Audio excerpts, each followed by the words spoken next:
एकतर्फी विजय हा आमचा या कालच्या नगरपालिकेच्या निवडणुकीमध्ये झालेला आहे।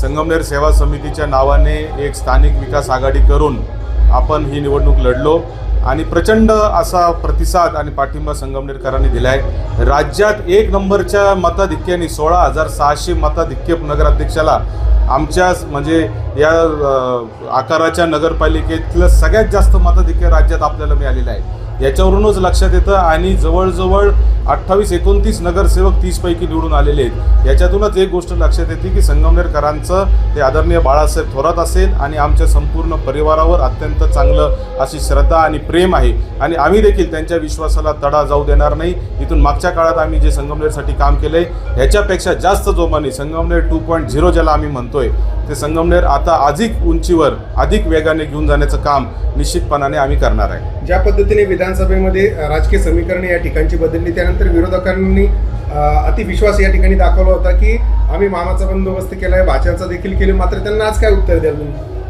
असं आहे की ज्यावेळेस विधानसभेत आमचा पराभव झाला तो देखील आम्ही अतिशय विनम्रतेने मान्य केला होता, कारण जनता ही शेवटी जनार्दन असते। आजचा जो विजय आहे तो देखील अतिशय विनम्रतेने आम्ही मान्य करतो। लोकांनी आमच्यावर विश्वास टाकलेला आहे। मला असं वाटतं की राजकारणामध्ये बंदोबस्त करणे ही जी भाषा आहे ह्याच्या विरुद्धचा हा निकाल आहे। आपण कोणाचाही बंदोबस्त करू शकत नाही। परमपूज्य डॉक्टर बाबासाहेब आंबेडकरांनी संविधान देऊन ह्या देशातल्या गरीबातल्या गरीब माणसाला आणि श्रीमंतातल्या श्रीमंत माणसाला एक मताचा अधिकार दिलेला आहे। त्याच्यामुळं कोणी कोणाचा बंदोबस्त करण्याची भाषा पण करू नये आणि ते या राज्यामध्ये देशामध्ये चालत नाही। याचा निरोप खऱ्या अर्थाने या माध्यमातून विरोधकांना देण्याचं काम संगमनेरच्या जनतेने केलेलं आहे।